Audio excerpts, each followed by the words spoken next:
लोग उन चीज़ों को फिक्र करते हैं जो उनके वश में नहीं है, वो बेकार परेशान होते हैं। एक नेगेटिविटी आ जाएगी मन में, एप्रीहेंशन, फियर, फोबिया, है ना, नेगेटिव थिंकिंग, इतनी विराट समस्याएं हैं, वो उनसे जूझ रहे हैं जो चीज़ें उनके हाथ में नहीं हैं। और इस नेगेटिव एटीट्यूड के साथ अपनी जिंदगी में फिर वो वह नहीं कर पा रहा है जो उनके हाथ में था, उस पर ध्यान ही नहीं दे रहा है वो जो आपके हाथ में है ना।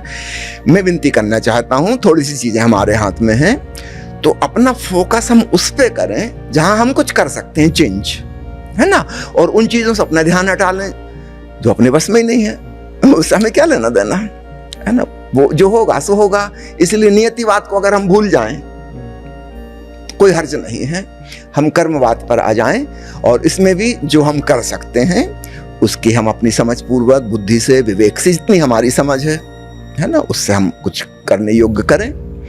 बाकी की चिंता करने की जरूरत ही नहीं। तब हमारे भीतर एक बहुत अफर्मेटिव, एक पॉजिटिव एटीट्यूड रहेगा और जो छोटी छोटी चीजें हम जब कर सकते हैं और हमको उसमें सफलता मिलती है तो हमारी उमंग और उत्साह बढ़ती है। जब हम उन चीजों से लड़ते हैं या चिंता करते हैं जो हमारे वश में नहीं है, तब हमेशा हम परास्त अनुभव करते हैं कि हम हार गए, कुछ नहीं कर पाए, है ना। जबकि हम गलत जगह स्टेप उठा रहे तो वहां हमको कुछ करना ही नहीं था, वो हमारे वश की चीज नहीं है ना। मैंने पिछले 40 साल से अखबार नहीं पढ़ा, टीवी नहीं देखी, है ना। भाई मुझे क्या लेना देना, मेरी छोटी सी जिंदगी है, इसमें मैं जो सत्यम शिवम सुंदरम कर सकता हूँ वो मैं कर रहा हूँ, उतना जो मेरे वश में है, जितनी मेरी औकात है। बड़ी चीजों की, बड़ी समस्याओं की मुझे कोई लेना देना नहीं, क्योंकि ना मेरा वश है, ना मेरी वैसी समझ है, ना वैसी बुद्धि है कि वहां कुछ कर सकूं, है ना, ना वो मेरे क्षेत्र में आता।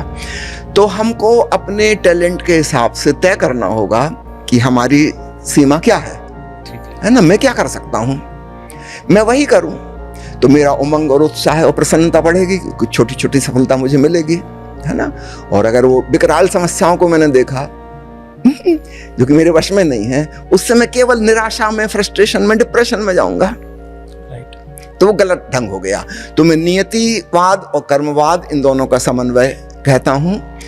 इसमें से एक को सही, दूसरे को गलत नहीं कहा जा सकता, दोनों में थोड़ी थोड़ी सच्चाई है। और इसलिए ये क्वेश्चन हजारों साल से चल रहा है और चल रहा है। तो अगर हम पूरी बात को समझ लें तो ये प्रश्न समाप्त हो जाता है और फिर हम बिल्कुल निश्चिंत हो जाते हैं, है ना। हम इसकी चिंता नहीं करते बड़ी समस्याओं की, जिसको हम नॉर्मली बड़ी समस्याएं कहते हैं। हम अपनी छोटी सी जिंदगी के छोटी छोटी चीज़ों को सुलझाने की कोशिश करते हैं और हम देखते हैं कि काफ़ी कुछ सुलझ जाता है।